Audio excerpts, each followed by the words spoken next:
बिस्मिल्लाहिर्रहमानिर्रहीम। अस्सलाम वालेकुम। देखिए, आज हमने पढ़ना है development in food industry, development in other techniques. ठीक है ना। हम पढ़ रहे थे डेवलपमेंट इन फूड इंडस्ट्री, किस तरीके से डिफरेंट इराज के अंदर, डिफरेंट अदवार के अंदर, जो फूड इंडस्ट्री के अंदर, फूड प्रोसेसिंग के अंदर, फूड स्टोरेज के अंदर डेवलपमेंट आई। सबसे पहले हमने देखा कि हमारे पास जो डिफरेंट जोन थे, पहला जोन था Palaeolithic Ira.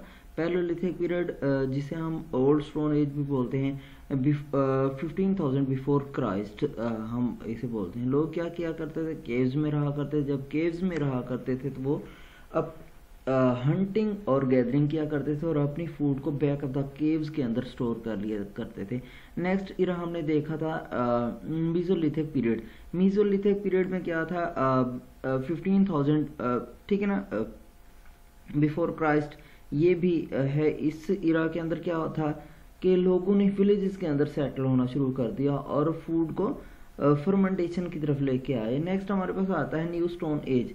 New stone age के अंदर लोगों ने विलेजेस के अंदर साथ साथ आने में के साथ साथ उन्होंने क्या करना शुरू कर दिया, डिफरेंट टेक्निक्स डेवलप करना शुरू कर दी, फूड को ड्राई करने की, फूड को प्रिजर्व करने की। तो इस तरीके से जो डिफरेंट टेक्निक्स थी वो डेवलप करते चले गए। फिर हमारे पास आयरन एज आ जाता है। ठीक है, ब्रॉन्ज पीरियड आ जाता है। ब्रॉन्ज पीरियड में लोगों ने सिटीज के अंदर आना शुरू कर दिया, पेस्ट्रीज, केक्स और इस तरीके की चीज़ें डेवलप करना शुरू कर दी, फर्मेंटेड वाइन्स वगैरह प्रोड्यूस करना शुरू कर दी। उसके बाद आयरन एज है। आयरन एज बिफोर 1500 क्राइस्ट की जब हम बात करते हैं, 1500 बिफोर क्राइस्ट की, तो यहाँ पे लोगों ने डिफरेंट टेक्निक्स डेवलप कर ली। फिर हमारे पास आयरन एज के बाद रोमन्स आते हैं और फिर हमारे पास इन रोमन्स की डिफरेंट जो टेक्नोलॉजीज हैं वो डेवलप होती हैं डिफरेंट फूड प्रोडक्ट्स के लिए, और यहाँ पे अडल्ट्रेशन का कंसेप्ट डेवलप होता है। अब जैसे जैसे हमने डेवलपमेंट फूड इंडस्ट्री पढ़ा तो यहाँ पे हमने जो मोर टेक्निक्स डेवलप हुई उनके बारे में बात करनी है। Cold storage and freezing technology. Cold storage first time जो कंसीडर किया जाता है, चाइनीज के बारे में कंसीडर किया जाता है कि बिफोर 800 बिफोर क्राइस्ट। ठीक है ना। ओल्डेस्ट फूड प्रिजर्वेशन टेक्निक्स है और मोस्टली इनको रोमन्स ने बिल्ड किया, कोल्ड स्टोरेज वेयर हाउसेज को। और इन्होंने जो फ्रोजन फूड थी उसको, रेफ्रिजरेटेड फूड थी उसको as a luxury item present किया अपने जो उस टाइम के एम्पायर्स हुआ करते थे। फिर क्या है, रोमन्स के साथ साथ ही इसको आर्किटेक्ट सर्कल का बहुत बड़ा कदीम क्या किया जाता है, मेथड समझा जाता है। वो लोग क्या करते हैं, जो फूड मौजूद होती थी जो उनके पास वो बर्फ के अंदर छुपा दिया करते थे, उसको फ्रीज कर दिया करते थे। तो फ्रीजिंग से फूड क्या होती थी, प्रिजर्व हो जाती थी। विकिंग एंड स्कैंडिनेवियन गेम और फिश, गेम बर्ड एनिमल को क्या किया करते थे, या फिश को आइस के अंदर प्रिजर्व कर लेते थे। इस तरीके से वो लंबे अरसे तक स्टोर कर लेते थे। इसी तरीके से जो मोर डेवलपमेंट स्टार्ट हुई 1800, ठीक है ना, after the death of Christ, जिसे आजकल हम ठीक है ना, ईसवी बोलते हैं। तो ये हमारे पास क्या है, 1800 आइस आर्ट मिक्सचर यूज करने लगे लोग, क्योंकि ये क्या करता था, फूड आइटम्स को मोर फ्रीक्वेंटली फ्रीज करता था। ठीक है ना, मोर एफिशिएंटली फ्रीज करता था। अब ये जो इन्वेंशंस थी डिफरेंट स्टेप्स की, कि लोगों ने गेम बर्ड्स को फ्रीज करने के साथ साथ जो बर्फ थी, बर्फीले इलाके थे, वहाँ पे प्रिजर्व किया करते थे।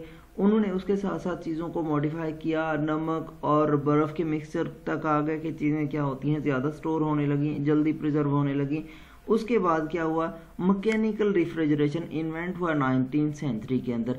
अब 19th सेंचुरी के अंदर ही क्लैरेंस बर्ड्स आई ने 1929 में first time freezing process develop किया, और इसके साथ ही पूरी की पूरी फूड इंडस्ट्री भी क्या हो गई, रेवोल्यूशनाइज्ड हो गई। अब होम रेफ्रिजरेटर जो था 1913 के अंदर डेवलप हुआ, जबकि जो फ्रीजर है कंपार्टमेंट 1939 के अंदर डेवलप हुआ, ठीक है ना। अब ये जो डेवलपमेंट है इसके साथ ही फूड इंडस्ट्री को एक बहुत बड़ा क्या ह्यूज स्टेप मिला और फूड इंडस्ट्री ने फ्लरिश करना शुरू कर दिया, चीज़ें प्रिजर्व होना शुरू हो गई। प्रिजर्व होने के साथ साथ क्या हुआ, शेल्फ लाइफ बढ़ गई, लोगों तक अप्रोचेबल चीज़ें बढ़ गई और जो ईटेबल अमाउंट थी वो क्या होने लगी, सेव होने लगी। नेक्स्ट इसके फ्रीजिंग के बाद आ जाता है ड्राइंग एंड डिहाइड्रेशन। ड्राइंग क्या होता है, रिमूवल ऑफ मॉइस्चर, ठीक है ना। डिहाइड्रेशन भी क्या है, रिमूवल ऑफ मॉइस्चर है। लेकिन ड्राइंग के अंदर हम सन ड्राइंग भी कर सकते हैं। डिहाइड्रेशन में हमारे पास मोस्टली सन ड्राइंग नहीं करते, हम किसी भी ऐसे मीडियम के थ्रू जहाँ पे डायरेक्ट रेज ना आ रही हो मॉइस्चर इवेपोरेट कराते हैं। डिहाइड्रेशन में हम एयर मीडियम यूज कर सकते हैं, जो हॉट एयर हो वो सर्कुलेट कर रही हो तो क्या कर दें, मॉइस्चर इवेपोरेट कर दें। ये जो ड्राइंग एंड डिहाइड्रेशन प्रोसेस है ये डेवलप हुआ सेंचुरीज से पहले। लोग क्या किया करते थे, सन एनर्जी को यूज करके, हवाम एयर को यूज करके क्या कर लिया करते थे, मीट को, वेजिटेबल्स को, जो भी प्रोडक्ट उनके फर्दर यूज उसको यूज करना चाहते होते थे तो वो क्या कर लेते थे, प्रिजर्व कर लेते थे। डेवलपमेंट जैसे जैसे होती गई डिहाइड्रेशन इक्विपमेंट के अंदर 19वीं सेंचुरी के अंदर, तो ये जो बाहर सन रेज की मदद से डिहाइड्रेट किया जाने लगा था, वार्म एयर की वजह से, जो ठीक है ना, सूर्य की रोशनी की वजह से जो गर्म हवाएं आती थी उनकी वजह से जो डिहाइड्रेट होने लगा था वो इंडस्ट्री के अंदर आ गया। इंडस्ट्री के अंदर क्या है, इलेक्ट्रिकल हीटर्स के जरिए वार्म एयर क्या की जाती है, वहां से सर्कुलेट कराई जाती है। डिहाइड्रेट्स है, जब वार्म एयर सर्कुलेट कराई जाएगी तो क्या होगा, वहां पे जो फूड प्रोडक्ट है वो क्या होती है, वहां पे डिहाइड्रेट हो जाती है, उसका मॉइस्चर कंटेंट कम हो जाता है। Use of dehydration equipment with vacuum enable removal of moisture from delicate food without loss in quality. यहाँ पे हमारे पास जितने विटामिन होते हैं या सेंसिटिव हमारे पास कोई ऐसे फूड कॉन्स्टिट्यूएंट्स हैं जो हीट स्टेबल नहीं है, ठीक है ना, हीट में सर्वाइव नहीं कर सकते, तो वहां पे क्या किया जाता है, वैक्यूमिंग यूज कर दी जाती है। वैक्यूमिंग जो है ड्राइंग टेम्परेचर को, डिहाइड्रेशन टेम्परेचर को कम कर देता है, जिससे प्रोडक्ट क्वालिटी और जो उसकी न्यूट्रिशनल क्वालिटी है वो सेव हो जाएगी। Freeze drying involve sublimation of ice from frozen foods. It has been a very helpful discovery from the preservation of delicate and heat-sensitive foods such as instant tea, coffee and fruit juices. Next हमारे पास आ जाता है floor milling.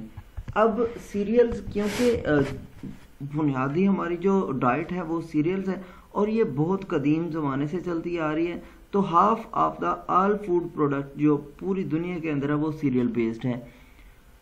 Wheat is the most nourishing and main stay of temperate climate. जैसे कि हमारा climate है वहाँ पे क्या है, वीट मोस्ट नरिशिंग कमोडिटी है और हमारे पाकिस्तान की स्टेपल फूड भी क्या है, वीट ही है। Floor milling has pass through numerous stages from पॉन्डिंग, grinding. पॉन्डिंग क्या है कि उसको पत्थर के ऊपर कोई चीज रख के उसको कूटना, ठीक है ना, फ्लोर उसको जो ग्रेन से उसको कूटा जाता था। फिर ग्राइंडिंग, दो पत्थरों के दरमियान में उसको रगड़ना, between stones, use of pastel and motor followed by roller mills. फिर क्या किया गया, पेस्टल मोटर यूज किया गया उसको फ्लोर्स के अंदर कन्वर्ट करने के लिए, फिर रोलर मिल्स। अब फर्स्ट जो मॉडर्नाइज्ड फूड इंडस्ट्री, जो सीरियल प्रोसेसिंग इंडस्ट्री डेवलप हुई वो रामेली हैंड मिल थी, 1588 के अंदर डेवलप हुई। Grinding grains in the floor industry took different turn. 1849 के अंदर roller mill were being employed in Hungary. Oldest stone mills, चक्की जिसे हम बोलते हैं, वो क्या करते थे, एनिमल पावर से या वाटर से ड्राइव किया करते थे, उसको चलाया करते थे, जिसकी वजह से क्या था कि ज़्यादा से ज़्यादा मैन पावर को सेव करके हम जो वीट है उसको ग्राइंड कर सकते हैं, फ्लोर के अंदर कन्वर्ट कर सकते हैं।